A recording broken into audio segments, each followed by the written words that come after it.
काल बैठक झाली, त्यानंतर आज कदाचित लक्ष्मण हाके यांचं उपोषण सुटेलही, परंतु प्रश्न सुटणार नाही. प्रश्न जशात तसंच राहील. मराठा आणि ओबीसीचं आरक्षणाचा प्रश्न, जटिल प्रश्न सोडवायचा असेल आणि मराठ्यांचं समाधान करायचं असेल आणि ओबीसीलाही धक्का जर लावू नये असं वाटत असेल सगळ्यांनी प्रामाणिकपणे, तर आपल्याला कर्पुरी ठाकूर फॉर्म्युलाच अंमलात आणावा लागेल. त्याशिवाय दुसरा पर्याय महाराष्ट्रात नाही. हा जटिल प्रश्न झालेला आहे. यापूर्वी आता आपण म्हणतो की धक्का लावू नये, पण जो धक्का लागलेला आहे तो कसा काढायचा त्याच्या संदर्भात कोणी बोलत नाही आहे.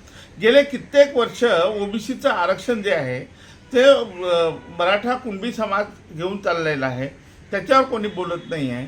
आणि पुढेसुद्धा आपल्याला जर जे 10% आरक्षण दिलेलं आहे त्याच्यामुळे SC ST ओपन सगळ्यांचंच नुकसान झालेलं आहे.